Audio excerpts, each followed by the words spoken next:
Okay, welcome back, everybody. Rabbi Jay won't be able to make it today. It's summer vacation for everybody.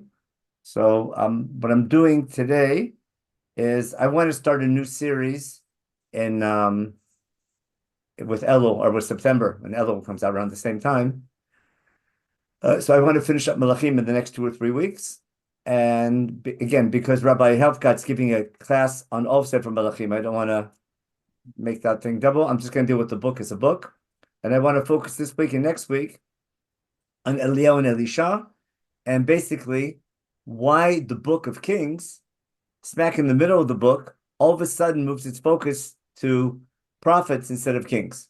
Eliyahu and Elisha are two very famous prophets, and for some reason, they become the center characters of the book from the time of Achav for about, from the end of Melachim Aleph through the beginning of Menachem Bet for about 10, 15 chapters, and we have to try to understand why. And we want to relate that to the theme of the book. Today we're just going to break ground and try to understand what's going on. So let me share my screen and we'll get to work. Okay, and here we are. We're recording, and here we are. Okay, so today's class 49 according to my numbering. It might be 50. We'll see according to the website. Now, Achav and Eliyahu, who's the villain and who's the hero? Now that's a title which sort of gives away the answer, doesn't it? Because everyone thinks that Eliyahu is the hero and Achav is the villain. Someone give me a reason, if you know your Chazal, why would you consider Achav a bad guy? Because he doesn't have a chelik l'olam haba. That's about as bad a report card you can get. Now, in 10 Perek in Sanhedrin, we have a list of people who don't have chelik b'olam haba, and Achav is on the list. And he gets a lot of bad press and said from Melachim. Okay, there's a lot of stories about Achav, but what I want to show you in today's class today, if you were living in the time of Eliyahu and Achav, Achav would be your hero, and Eliyahu would be the villain. Or if anyone knows the saying in Sefer Melachim, who's Ocher Yisrael? Right? Ocher Yisrael, like who's ruining the country? We have a lot of examples of that in Israel today. And who's to blame for everything? The country's a mess. Who's to blame? So everyone has someone to blame. There's no rain. Okay. Yeah, but who brought that about? Eliyahu. Yeah. So that's the question. No one's doubting Eliyahu has superpowers. The question is how he uses them. If you have prophetic powers and superpowers, are you going to use them to help your people, or are you going to use them to bring down your people? And the big question I want to deal with basically is, because it's not just a theme said from Balachim, it's more of a biblical theme. What is the pretty much purpose, number one, of statehood, and what's the purpose of Gashmias? So what's the purpose of wealth and prosperity according to Chumash? Or basically, is the goal in life to be prosperous or pursuit of happiness and prosperity and strength and power, etc. And people are drawn to religion. Yes, it'll help them achieve prosperity and strength and power and things like that? Or is prosperity and strength and wisdom, are they tools towards a different goal? And that's going to be one of probably the biggest challenges in religion in general. I wanted to tie that sort of to current events if you call that current events. The Haftarah we read on Tisha B'Av morning from Yirmiyahu. Anyone remember the last line? Maybe I'll share my screen just to take a look at it real fast. And you'll see where we're going to go with this. Share my screen, and we need Yirmiyahu. What happened to Yirmiyahu? Yirmiyahu, that was chapter 9, if I'm not mistaken. Verse 21 and 22. The final two lines of Haftarah that we read. Kol Mar Hashem, Ayitalel chacham b'chochmato, Ayitalel gibor b'gvurato, Ayitalel ashir b'oshro. Was that the wise man shouldn't boast about how smart he is, and the strong guy, powerful man, shouldn't boast about how strong he is, nor should the wealthy man or the person who's ashir, who has a lot of financial wealth, shouldn't boast in his wealth. Now, it's not saying that those aren't values in themselves. It's good to have wisdom, it's good to have strength, it's good to have wealth, but what? They're not the goal of life and not the purpose of religion. You don't serve God to achieve those, but rather they're tools to achieve a higher goal. what should you glorify yourself? What should be your goal in life? Haskel v'yodoti. We talked about this idea to know God many times. We proved from Yirmiyahu, the knowing God was doing tzedek and mishpat. We did that when we studied the sons of Eli, who didn't know God. And we talked about this for the reason of the Churban. When the people didn't know God, that was they were misusing their sovereignty and their prosperity. So to know God, because I'm God, and God who does chesed, tzedek, and mishpat, mishpat and tzedakah, and that's what I want. That's what God likes doing, and God does it by giving us the ability to do it. So if God blesses you with wisdom, with strength, and prosperity, they're great tools to achieve a higher goal of using them to do kindness, justice, and righteousness. If your connection to God is only to achieve wisdom, strength, and power and wealth, then you turn the thing around. Anyone know a book in Tanakh that talks about what's the point in wisdom? What's the point in wealth? What's the point in strength? Kohelet. Exactly. Yeah. I'm sure Kohelet is built on, of course, I don't want to get into the question, is Kohelet second temple or first temple? But I'm assuming that Kohelet is building on this verse in Yirmiyahu, but I don't want to get into the historical question of Kohelet. But now that's a theme. Who could tell me just real quickly, I'm sort of going off track, but how does the first line or one of the first lines of Kohelet tell you it's relating to a biblical theme? What's the giveaway word in the beginning of Kohelet that goes back to something very early in the Bible? Havel. Yeah. And Hevel Havalim Amar Kohelet. Cain. Yeah. So Hevel and Cain is definitely an important story. Now, Hevel seems to be like a pointless character, nothing about him, but it could be Hevel was setting the stage for a big biblical theme, which we're not going to do today. That's a class in Kohelet. And where's the word Kohelet come from? Kohelet is lahakil. Amra ha-kohelet. Yeah. And where do we have Hakel? Kahal. This week's Parsha. We just read it in Bet Hanan, didn't we? Yom HaKal is Yom Matan Torah. Don't forget, Yom HaKal is the day we entered a brit to be God's people. And the Haydev HaKal. So two big biblical themes, creation and revelation, are right at the beginning. So the fact that the book begins with Hevel Valim Amar Kohelet is telling you the book of Kohelet relates to the biblical theme, which is the universal theme of basically goes back to what's the purpose of life. And in light of that, what's the purpose of God choosing a nation? But if there's a universal theme of Chumash, God blesses man with the ability to be prosperous and uses his wisdom, etc. What does man do with that? Does he do good or evil? And how he knows what good is, those are big biblical themes that Kohelet will deal with. Now, why am I bringing that down to understand Achav? What I want to show you is that in the Northern Kingdom, again, our book of Melachim is not just a history book of here's what happened. I can figure out what happened by reading the book, but that's not the goal of the book. The goal of the book is to explain the reason why the first temple fell apart and how we can hopefully learn from our mistakes.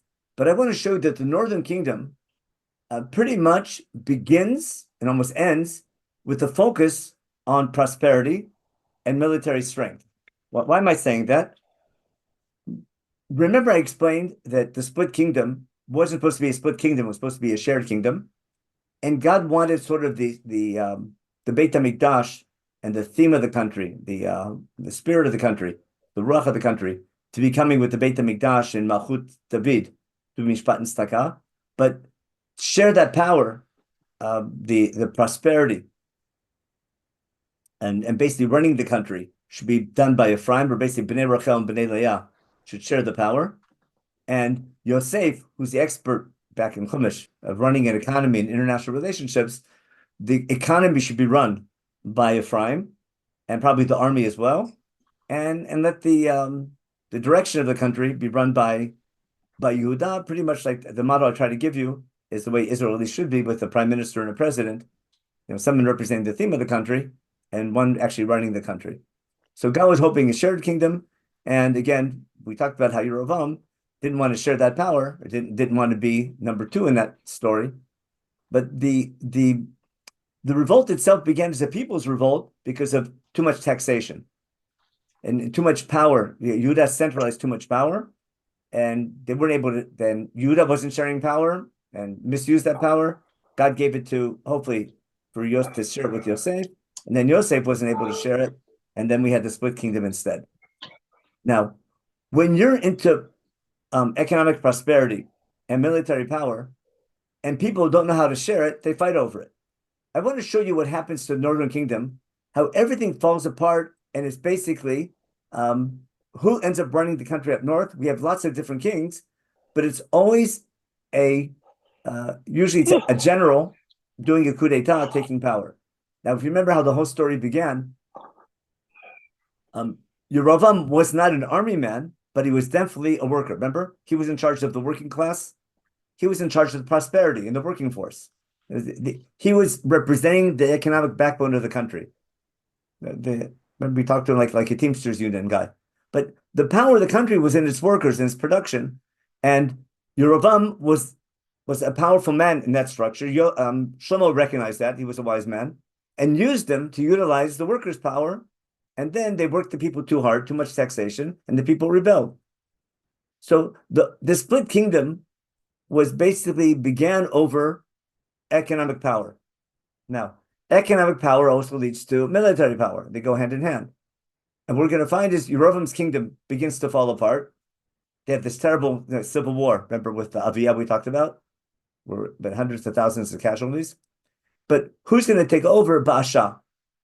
Now, Baasha, we're going to read about how Baasha takes over. What I want to show you today, what leads to Achab's kingdom, and what's the key to his power and success, and why things are so messed up in the Northern Kingdom until Achab comes into power, to appreciate how wise and how basically how successful Achab was, and what led to the idol worship, and what led to Eliyahu's decree, and how God's going to resolve those issues.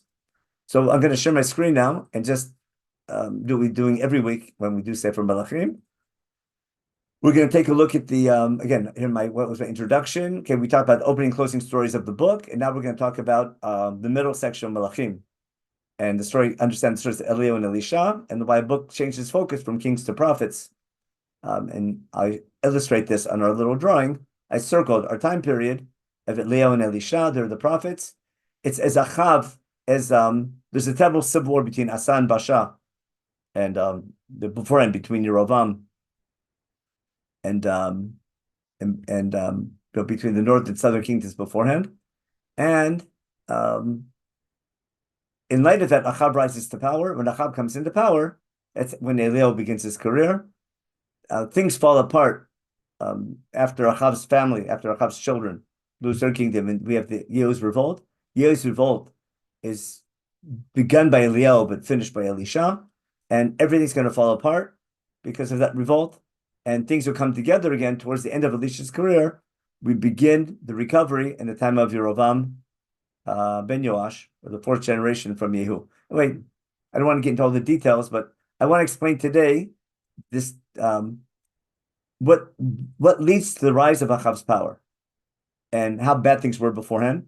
I want to point out in the beginning how military power is at the root of the kingdom basically falling apart, like the revolt of Rechavam, but of Yerovam that started with good intentions, what leads everything to fall apart. Where are we now? Oh, back on the source sheet. Here we go. So I copied the sources. In chapter 15 in Melachim Aleph, the war between Asa and Baasha. Remember, Asa is the generation after Rechavam. He's the king after Rechavam. He's a king for a long time. He's considered a good king. In the 20th year of Yerovam, right before his reign is over, Asa becomes the king of Yehuda. His mother's name was Maacha. We'll talk about his mother in a minute. There's a name for the queen mother, who usually is in a powerful position. Her name is called the Gevira, or like the queen mother. And the queen mother usually has a lot of power depending on how her son got into power. But Maacha had a lot of influence, which Asa finally gets rid of. Asa does Yashar ben Hashem. He gets a like father, but as we talked about before, he got rid of the idol worship that was from around before. But he got rid of Maacha, who was behind the idol worship.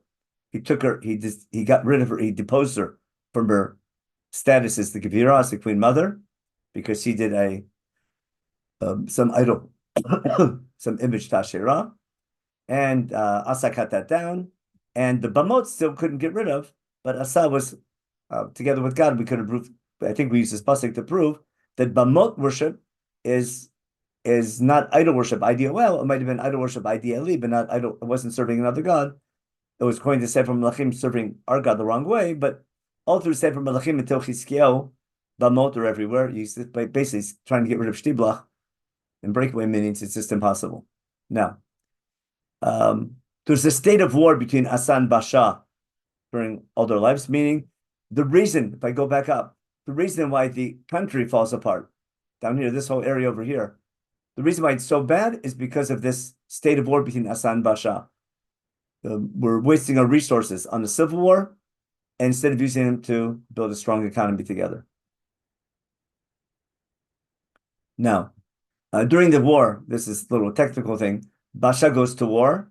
He builds a fortress called the Ramah to stop Asa from entering the Shomron. And we'll talk about this, the city Ramah. Anyone knows where it is nowadays? The city of Ramah? It's Ramah and Binyamin. Ramah's it's right near Beitel. It's pretty much the area of Neve Yaakov today, north of Yerushalayim. There's Pisgat Zev, which is where Giva or Givat Shaol was in the time of Tanakh. It's And not then far north from of there the story with the Legish and Giva. It's also Ramah. Yeah, Ramah, sorry. He's either Giva or Ramah. It means Giva, when you're coming from Beit Lechem, you pass Yevus, that's the old city, Jerusalem. Then you get to Giva, which is basically Pisgat Zev today, a little north of Har Tzufim. And Ramah is the southern outskirts of Ramallah, better known as El Bira. And that's already mostly Palestinian, but right next to Neve Yaakov.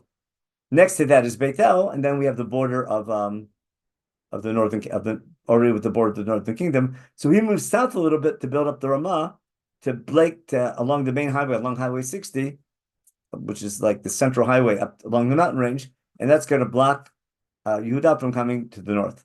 So what's Asa do? Asa is going to set up an alliance with Syria. Asa takes money from where? From the temple treasury and from his own treasury. Okay? He takes money. He sends a bribe to Ben-Hadad, okay, the king of Aram, that's in Syria and Damascus. Yeshua Damascus saying, see, not much has changed in the Middle East. Says, my father had a covenant with you and a treaty with you. I'm sending you the money. Break your treaty with the northern kingdom. Notice the Jews are fighting with each other, and they're sending money to Syria to get involved in our civil war. And of course, it works. Ben-Hadad comes, and what's he do? He attacks the northern kingdom. Now, what's the northern border of Israel? Take a look where Syria attacks from. It's amazing how you have almost the same thing. It's the same geography from today. Hadad listens to the king of Asa. He sends his military forces to the cities of Israel in the north. Iyun, that's Mar Jayun today. That's a little north of Metula. If you know Mar Jayun, it's in the Lebanon. It's in the it's called the Bekaa Valley, which is the border between Syria and Lebanon today, north of Metula. It's a continuation of the Syro-African Rift as you go north. Dan, that's Tel Dan to this day. Eva Bat Macha, that's Kfar Giladi, that's where Trumpeldor was, etc. There's the Tel of Eva Bat Macha is right next to Kfar Giladi. Okay? And all of Kinneret, the area of basically it's all the northern Galilee. And Kol Eretz Naphtali, which is the area of Tzfat and Har Meron. Basically, it's everything that's being, unfortunately, hit by Hezbollah artillery today. That's basically the northern Galilee. That's the area of Tzfat. That's Eretz Naphtali, the area of Ima Kahula, and it's Tel Dan, Bakoshrim, Karbum, if you know that area, and Betula and Kiryat Shmona. This Eva Bat Macha is right next to Kiryat Shmona today. Dan is exactly where Tel Dan is, and Mar Jayun is right over the border into Lebanon. Now, and therefore, when Basha heard this, he stopped building the Ramah because he's so busy fighting to the north. He can't. You ever hear this before? His army's not big enough to fight two fronts at the same time, and therefore he gives up his battle with Yehuda and has to move his troops to north to deal with Syria. Okay. Now, Melech Asa sees that his plan worked. What does he do? He says, no one is free now. Everyone has to join this military effort. And they take the building blocks that Basha was using to build up this blockage in Ramah, like what's the anti-chariot or basically he's building a dividing wall in Ramah to stop Judah from coming. And he moved those rocks and those building materials that Basha brought in to build a fortress to block his approach, and he used them to build up north of Beitel, the area of Geba, Binyamin, and Mitzpah. Now, remember, Mitzpah is where we gathered to. Actually, Mitzpah is right south of Ramallah. Basically, it's at the border of Beitel. Basically, we're moving this border from a little north of Yerushalayim to a little south of Beitel. But that's going to be the border now. We'll talk about this area Mitzpah in a minute. Okay, and the rest of Asa's history, etc., is written in Book of Chronicles of Malchei Yehuda, and he dies, and his son Yehoshaphat takes over, is also a good king. Now, what other biblical events happened in Mitzpah? Anyone remember? Asa uses these building blocks, and he uses it to build a wall to protect the southern kingdom, Yehuda, from Yeruvam up north. Shmuel does stuff there. Yeah. If you remember in Shmuel gathered the people, there. Okay. In Mitzpah, that's where Shmuel gathered the people to do tshuva. But there was a gathering in Mitzpah beforehand, in Sefer Shoftim. Don't forget Gedalia. Well, we'll get there in a minute, but let's go backwards. Okay. The first, we have Mitzpah and Sefer Shoftim in the civil war against Binyamin. Remember? Mitzpah is in Binyamin. Right? The border between Binyamin and Ephraim is Beitel. A little south of Beitel is Mitzpah. And Givat Shaul, or Giva, is right south of Mitzpah. It's basically, you can see Mitzpah from Nebi Samuel today, if you've ever been there. But basically, it's Mitzpah is where they gathered to go to civil war against Binyamin. And ironically, or not ironically, on purpose, Shmuel takes the same gathering and gathers a nation instead of a civil war to do national tshuva. So, and that's part of the theme between how the beginning of Sefer Shmuel is going to be the tikkun for Sefer Shoftim. But the Mitzpah was a gathering place for geographic reasons because it's smack in the middle of the on the highway going north-south, Highway 60, but it's on the border between Ephraim and Yehuda. So that's Mitzpah. Now, later on, after Jerusalem is destroyed, as Mr. Feldman, Rabbi Feldman mentioned, Mitzpah is going to be where Gedaliah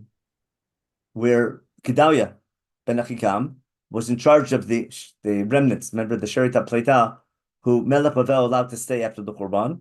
Most people were exiled, and Yirmiyahu stayed with Gedaliah in Mitzpah. And what happened in Mitzpah? Gedaliah was assassinated. And by who? By Yishmael ben Netanya. And what did Yishmael ben Netanya do? He killed lots of people. And where did he bury all those people? So I'll show you. If we stop our screen here, if I go back to Yirmiyahu, where are we? Just show you how geography and helps understand a lot of events in Jewish history, and how here in the 7th month after the Korban, after the temple was destroyed, after Tisha B'Av, okay, Yishmael ben Netanya comes. Remember, all these civil wars haven't stopped, and he together with what he called the Achikam, remember, it was 2nd day of Rosh Hashanah, and Shmuel comes in the 10 with him, and they kill Gedaliah at the Rosh Hashanah party, okay, and then and Yishmael killed all the people with Gedaliah, and then after the 2nd day, he kills these people coming from Shiloh and Shimron, without going into it, and then here it says like this, pasuk that Vabor. No, it's the pit. Asher yishlich sham Yishmael et kol pigrei nashim asher hika b'yad Gedaliah. All the people he killed, he put them in a mass grave. He didn't dig the mass grave. There was already a trench there. Where's that? Hu asher asa melech asa b'bnei Basha melech Yisrael. Oto milei Yishmael ben Netanya chalalim. Now, Yirmiyahu's onto something big, right? It's such a small technical detail. So they killed people, fine. But that's bad enough. Why do we need to know that he buried them and how he buried them in this mass grave? And why are we telling them that the grave that they buried, Yishmael ben Netanya buried Gedaliah and all the people he killed with him, was the same trench that Melech Asa built, okay, to stop Basha from coming? I think it's obvious. What's he saying? That's the fruit of the Churban Bayit Sheni. This is the end of, remember, that's the whole fast they built on this. Sinat Chinam. Right? This is a Jew killing another Jew. Remember I told there's always good reasons for Sinat Chinam. We know to this very day. There's always good reasons. And everyone was sure they were doing the right thing. Right? And that's the end of that's the Sheri Taplita, and then they go back down to Egypt. That's Mamash post Sefer Melachim already. But what Yirmiyahu was saying is the roots of the destruction of Beit Rishon were still in the Shavuot Shechal Tisha B'Av. Okay? Our mourning is over, but the theme is still there, and our history is repeating itself again, unfortunately. So we have to try to learn from our history. But the roots of our destruction of the first temple period all began with the civil war between Asa and Basha, and a state of war where the people couldn't get along, and then going to foreign powers to fight a fellow Jew. Like going to Asa. It's basically it's what Yirmiyahu was saying is the roots of our destruction begin with a split kingdom. Now, God's idea of a split kingdom, that's my point I'm trying to make. The split kingdom was a great idea. It was supposed to be a shared kingdom. When people don't know how to share and don't know how to appreciate other people's opinions, and they're sure it's only my way is right, remember? That leads to to destruction, despite all the good intentions they might have had. And it's when people's personal interests and power plays are more important than the needs of the nation, and they're not using their power for the right reason. Now let's go back to. So that's why I brought the story of Asa and Basha to get the background to Achav. Now let's go back to wrong screen. This one, okay. Now, so that was the thing. Now Nadav, Yerovam's son, is king just for 2 years, but sometimes 2 years can mean like a minimum kingdom. No king is ever less than 2 years, pretty much. The very short ones for just 2 years. You can be king. You can be the second year of your reign and be king if you become king on Erev Rosh Hashanah. Remember Rosh Hashanah in Elul, you became king the 28th day of Elul. 3 days later, the second day of Tishrei, it's the second year of your reign. So it doesn't. You don't have to be king for 2 years to be king for 2 years. But he's king, like minimal. He does evil, follows his father, and what happens? Vayikshor alav Basha ben Achia. Here's Basha coming into power on the flip side. Now we're talking about the northern kingdom. So from the house of Issachar, which is a minor tribe up north in Chisro Valley. Okay. And again, there's a civil war with up north. Before there was a civil war between Rechavam and Yerovam, etc. Now Yerovam is being killed by his own people. Up north, there's a civil war, and Basha kills Yeroham's son Nadav. Okay. Okay. Okay. What does he do when he becomes king? He wipes out the whole house of Yerovam, so there shouldn't be any successor, and Yerovam is wiped out totally. And this comes up a lot. Melchim Kidvar Hashem as Achia Shiloni predicted or anointed Yerovam with the condition he followed God, but he went his wrong way and he found his fate. His kingdom didn't last. Remember, and how he got bad angry because he did religious reform for political reasons, and that's why the Navi was angry with him, and God was angry. Okay, now there was a war between Asa and Basha. Remember all the times we said that before. And the third year of Asa, what do you call it? Basha becomes king in Tirzah. He's king for 24 years, which is quite a while, but he does evil. And he doesn't change things. He follows the ways of Rav, means he keeps Beit El and Dan, he keeps the Bamot, and doesn't return to work together with Judah. He doesn't share the kingdom. He keeps the kingdom split.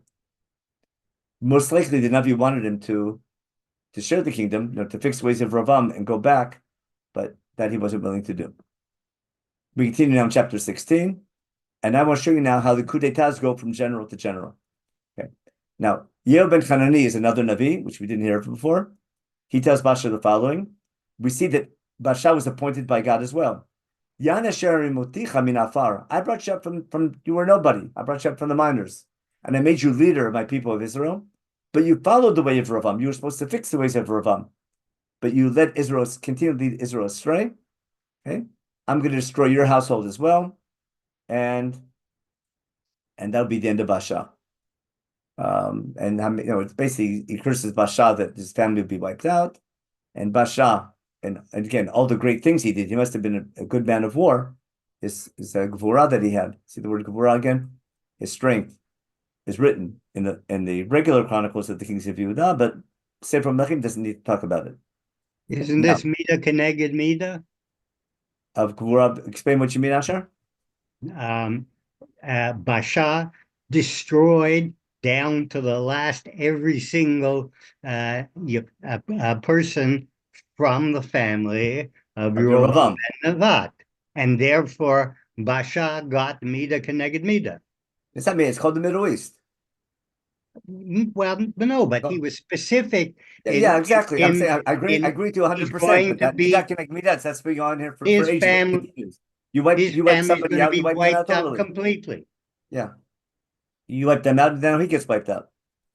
More to the point, my granddaughter would ask me, Grandpa, why does Hashem appoint such losers to lead the Jewish people?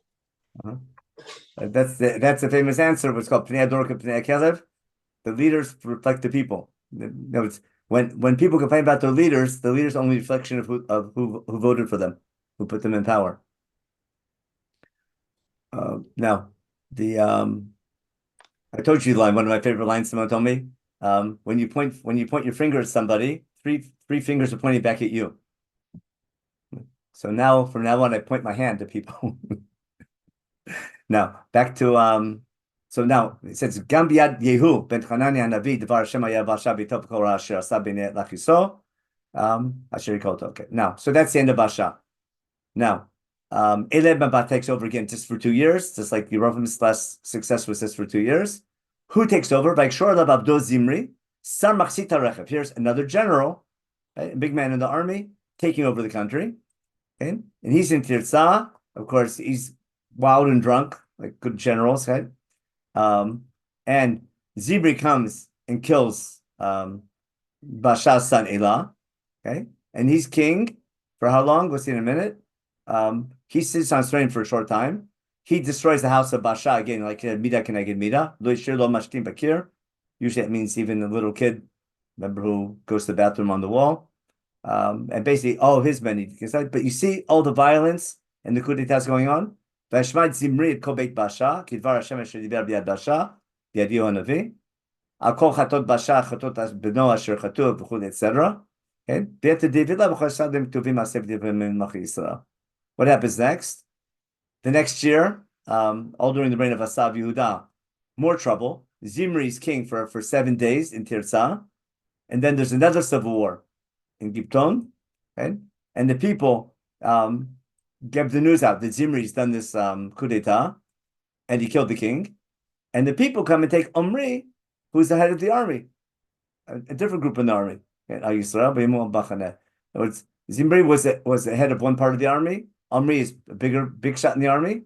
And there's a war between our own generals. And finally, Omri takes over. And Omri takes over Israel from Gipton. And then when Zimri sees that the city was taken, he goes and he burns down the king. He burns down the building on himself and he dies. And again, that's his punishment for sin. Again, everyone following the way of Yerovam, being astray. Okay. Then Azichelek Kam the Chetzi, Chatzi Machrei Tivni ben Ginat, Lamdicho, Vachatzi Achrei Omri, Vachzek Asher Achrei Omri, Asher Achrei Tivni ben Ginat, Vema Tivni ben Omri. All I want to show you with all these sources is that there's a power struggle going on between generals. Remember? Generals becoming kings and killing their successors, the people they defeated, and the next another coup d'etat and another coup d'etat. But there's a lack of stability, but everyone's fighting over military power. Who's going to be in charge of the army? Because Israel is a strong country, because there's a lot of resources up north. The northern kingdom, Ephraim, Ephraim and Menachem, and the Galilee. There's a lot of economic potential. There's a lot of strength. That strength, that economic prosperity, can build up military strength, but when you know how to share it and there's lack of good leadership, you end up with civil wars left and right. Now, the Navi is saying these are all divine punishment for the sin of Yerovam, but it's exact same. It's not a ruchani reason and different than the political reason. They go hand in hand. It's the people focusing on military power and economic prosperity that leads to this lack of ability to share the strength and the power that leads to the civil wars. And it's a deeper type of midah keneged midah, as the Navi sees it. Now, Omri is the first one now to stabilize the kingdom. And This will help us understand what makes Achav so great. Okay, so in the 31st year of the reign of Asa, Omri became king over Israel for 12 years in Tirzah, 6 years. Half of his reign is in Tirzah. And then he makes a geographic move. He moves his capital city. Tirzah is in what's called Nachal Tirzah, which is a valley that goes from Shem, the area of Shem, to the east, towards the Jordan River Valley, towards Nachal Yabok. It's the same valley that Am Yisrael walked up when they were in Gilgal, when they made the Brit on Harival. But Nachal Tirzah is like the main divider between Ephraim and Menachem. It's a beautiful valley that is at the center of the Shomron. So Tirzah is the capital, with the orientation towards the east, towards Transjordan, and the 2.5 tribes on the other side, and the other Chatzi Menashe. He moves his capital now towards the west, on the road from Shechem a little north towards Lebanon. We'll see why in a minute. Now, look at this next line and tell me what it sounds like. Okay? What does Omri do? Vayiken at Har Shomron, he buys some real estate and the Shomron mountains, made shemer from a man named Shemer for a certain amount of silver. He builds up the mountain, and Vayikran Shemer Er Asher Bana Al Shem Shemer Adonai Har Shomron. The city Shomron. By the way, there's archaeological finds in Shomron. We used to be able to go and visit in the good old days from the time of Achav. Achav's city and his palace and everything. We used to visit it all the time. It's not so safe, I guess, to go there anymore. But there's lots of archaeology in Shomron. From the city of Shechem, it's a little bit north of Shechem, but to the west and north of from Shechem, the area, it's not too far from Dumim, and if you know the Shomron, there's a lot of settlements there nowadays. Now, Omri does evil in the eyes of God, and worse than everyone beforehand. We'll see why in a minute. It's not just Bamot anymore; it's much worse. Okay. Now, what does it sound like? Becoming king after you were king in one city. You move your capital to another city, right? And built the city, and gave a name to the city. And we'll see in a minute what he's going to build in the city. What's he going to build in the city? He'll build actually, we'll keep on reading for a minute. Here, Achav, his son, takes over. Achav ben Omri Malach Yisrael in the, what year is that? 38th year of the reign of Asa. Vayimloch Achav ben Omri al Yisrael b'Shomron 22 shana. He's king for 22 years. Achav does evil again. Here. What he did is nothing compared to what Yerovam did. No, he's way worse than Yerovam. What does he do? Okay?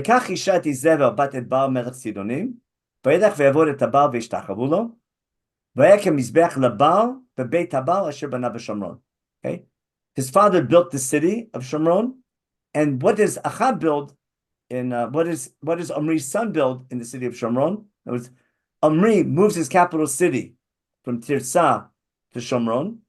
His son builds a house for Baal in that city. What's that sound like?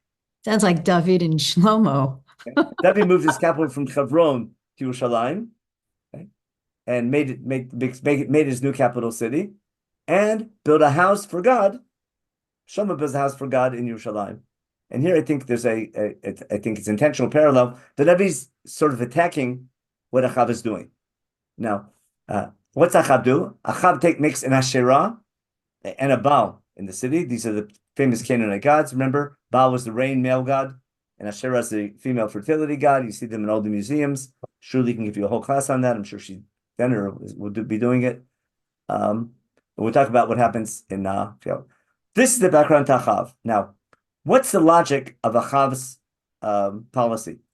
If I go back to, I'm sorry, actually, I don't need the screen now. I don't need you remember the graph from before.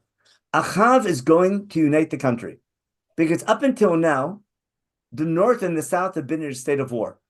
No king. Now, during the reign of Asa and Baasha were fighting with each other. Same thing with Asa. Asa and the northern kingdom don't get along.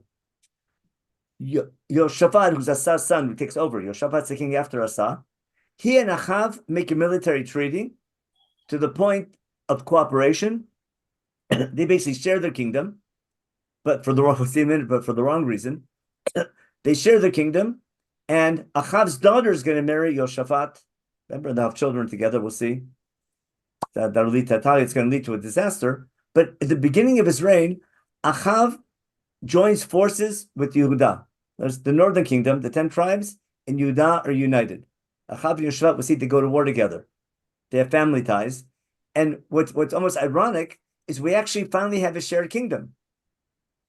But the purpose of the shared kingdom was to have the house of God being central in Yerushalayim and people serving God. Instead, the shared kingdom puts a new focus of idol worship in Shomron. And the military power is Shomron. Now, anyone who's been to Megiddo, I don't know if you've ever been to Megiddo. They've been to Megiddo. If you've seen the water works, the water factory they built in the water factory, the water, what do you call it? The waterworks, I guess you call it. What Achab built in Megiddo is mind-boggling. They dug down 50, 60 meters, I'm forgetting exactly, but way deep down and built this. They took the water from outside the city and brought it into the city, almost like in Yerushalayim again. Almost just like it puts pure war into shame. It's like way bigger and stronger. It's like the Shiloh type of work. They did an amazing war thing. The city's massive. The horses he has there, the stables. Basically, Megiddo's it's a massively powerful city, which means Achav is an economic superpower. What leads to that economic power? What was Achab's trick? Forget the fighting. Let's work on prosperity. His goal he's not this deep philosopher, and besides, he didn't study, all these books of philosophy and religion inside Baal Habal Elokim. Rather, Baal worship and Hashem worship is basically worshiping prosperity. I've explained this many times. I want to clarify it because it was the same way we explained the sin of the golden calf, and it leads to serving our own God the wrong way as well. What does Avodah Baal and Hashem represent? You need rain for prosperity. You need fertility, and therefore the goal of wealth, prosperity, becomes the goal. Now, if you want to make yourself an economic superpower, Achav makes a treaty again with Yehuda and with Lebanon, with Sidon. The king of Sidon, remember, he makes a treaty with, and therefore he marries King of Sidon's daughter.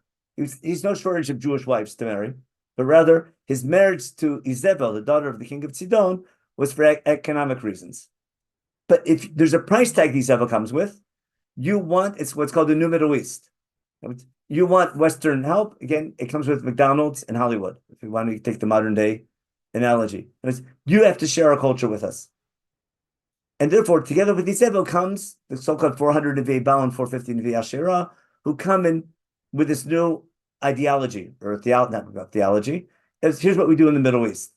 It's all about prosperity and economic power. But that becomes the goal of the kingdom, and that's what's so bad. That's what's so dangerous about it. On the other hand, it made the economy, we became a superpower. And therefore we built a strong army. Achab and Yoshaphat worked together, and now that's why on the graph, Achab Yoshaphat is a high point in Jewish history. Now we're in a big mess. Why? Because what's it look like to the people?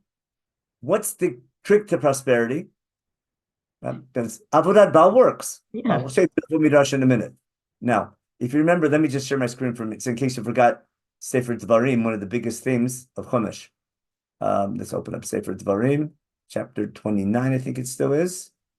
It's either 28 or 28, chapter 28 in Dvarim. Just black on white. If you follow God, you keep his mitzvot of Sefer Dvarim, which I'm commanding you, etc., like we say in Shema, all these blessings will come upon you. Listen to the prosperity, okay?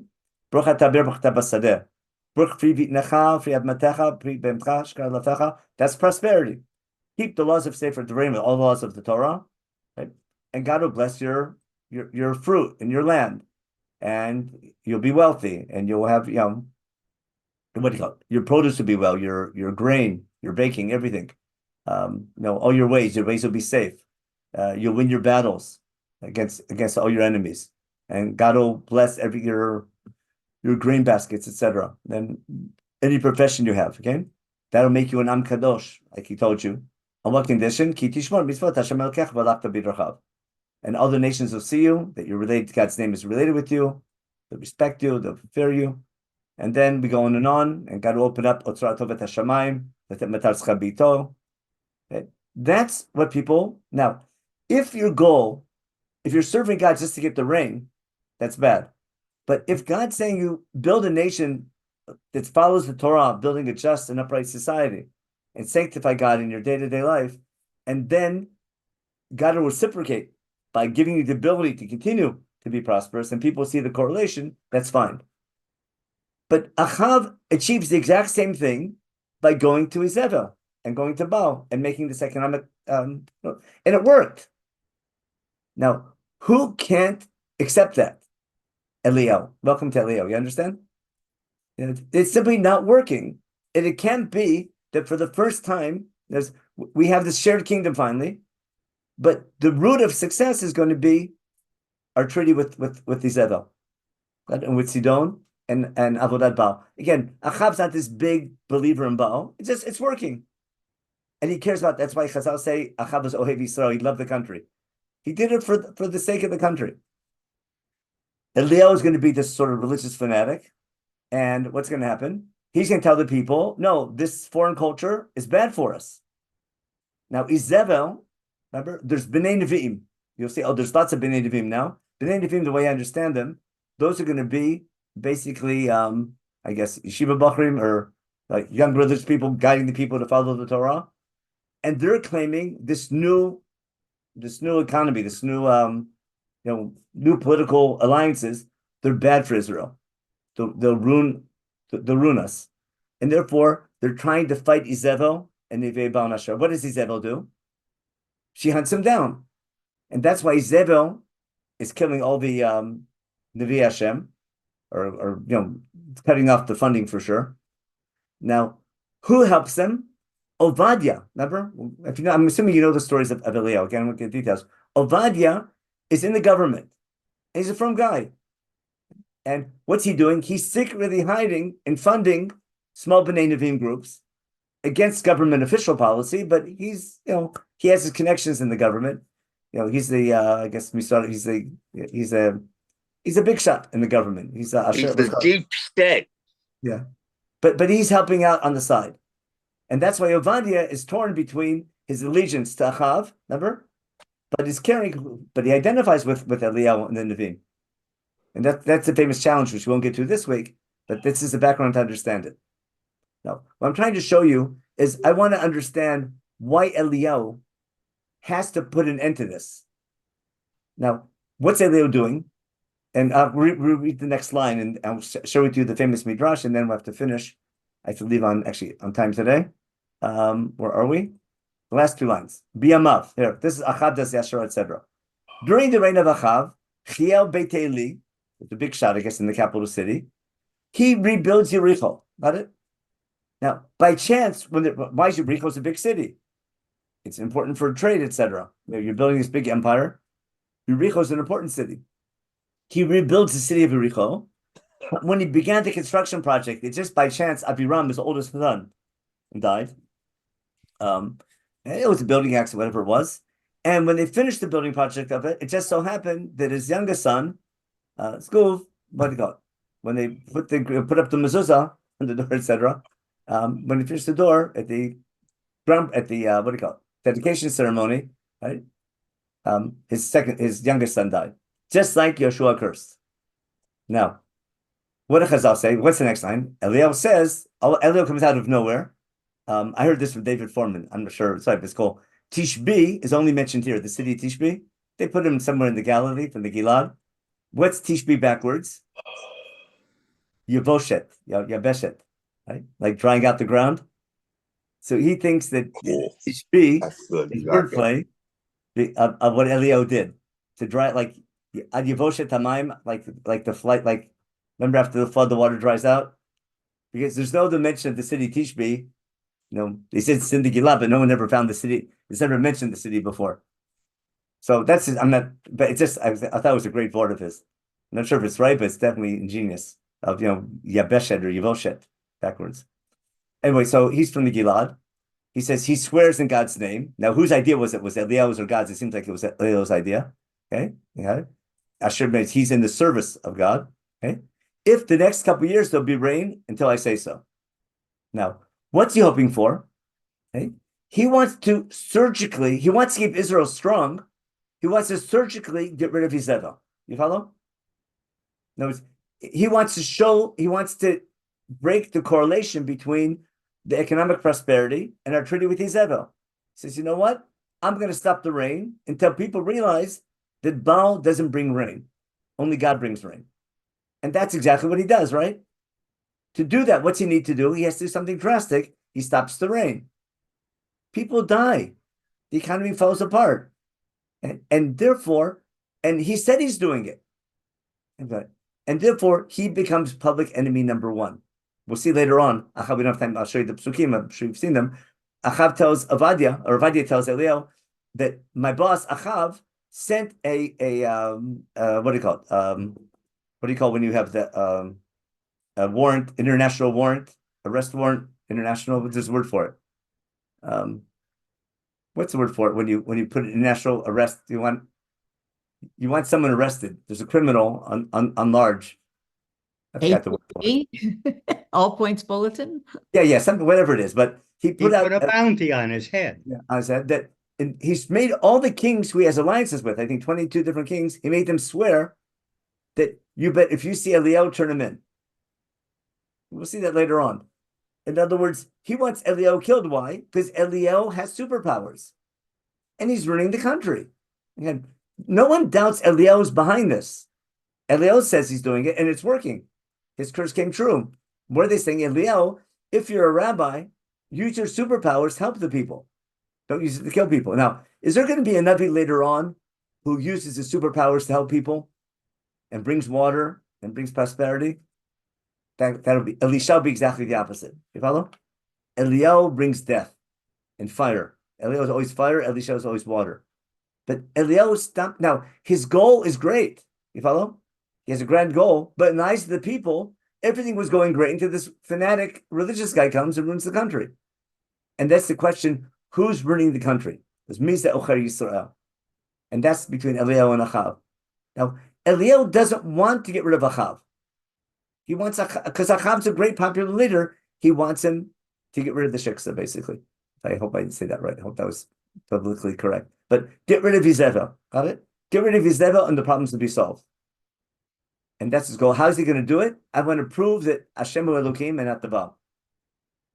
And the problem is, it didn't work. and it's so bad. He tried so hard. Imagine how depressed he's going to be when it didn't work. He does all the miracles. Now, again, I'm assuming you know the stories. The goal of today's shir was to give the background to understand Eliel. Why the people see Eliel as public enemy number one? Because Achav did such a great job of uniting the country. And ironically, he achieves the goal of Achi Ashiloni, of uniting the kingdom, of a shared kingdom with Yehoshaphat, but with the wrong God, or the wrong focus on God, and the wrong temple, etc. And Eliel tries with a surgical, like a raid, to solve the problem. And the surgery kills, it's too harsh. It's basically Eliel's going to be Midat Adin, Elisha bin Torachamim. And what's interesting, that this is famous, but the next stories where God, all of a sudden, God's telling Eliel to go survive on water. You know, he runs out of water, and he has to go to an Isha in Sidon for food. You follow? So it seems like God is trying to teach Eliel a lesson to appreciate why Achav did what he had to do. Again, that's the class in Iyun and Menachem. I want to give the background of why Eliel, that was the goal of today's shir, is why is Eliel, what makes Achav so great is his unifying the country, which was great. The background to all that, he finally achieves, he uses that unity to achieve prosperity and military power the right way. He solved the problem of Sinat Chinam. That's why Chazal say some good things about Achav. They were Ohev Yisrael. But the price he paid was ruining the country religiously. Eliel tries to fix that. And unfortunately, the people don't buy the message because it's too harsh. Too many people die. Too many people do it slowly. It's a whole class about Kiruv. It's how do you, it's Midat Adin and Rachamim. There's a whole lot behind that. But we'll talk about that next week when we talk about how we go from, this is the background to understand all the famous stories about Eliel, and why he's so depressed when it doesn't work, and why God accepts his resignation and gives him a list of things to do. That'll be our share next week when we put that together. Okay, I'll check the chat real fast, and I have to leave on time today. because it's been as manim. A second. Let me stop the share. Okay. Every time I hit chat, 1 second. Here we go. Stop share. That's not good. Okay, and chat. Oh, good. It's been quiet today. Chat. Oh, the source sheets is Rabbi J said he posted them, didn't he? But not here. Some people just like to get it out of the Oh, chat. on the thing. I didn't share the link, but it's on the website. He hasn't posted. Everything we did is all unitach. This thing, it's the same graph and the same psukim. There's no big chidushim. And what I have to show you, I'm sorry, the end of the source sheet, real quick. Screen share. Oh my gosh, how did I forget that? The source sheet's over here.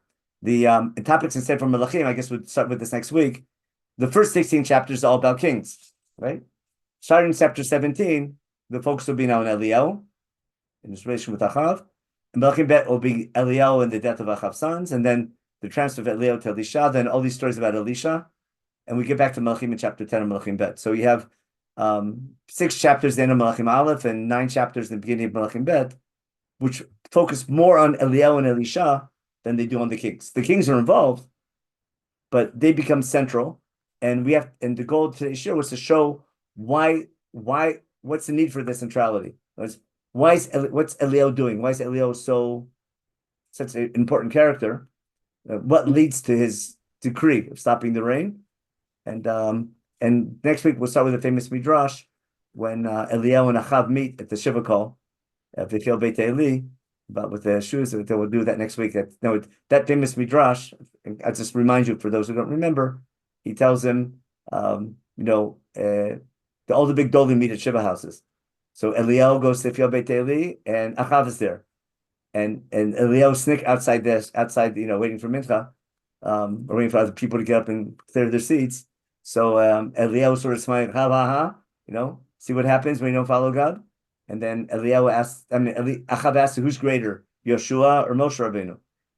So Eliyahu says, of course, Moshe Rabbeinu says, don't give me this, Yeshua's curse, because if Moshe is greater, and Moshe said, Im Shemoti Shema Mitzvotai, read Sefer Devarim and read the Shema, right?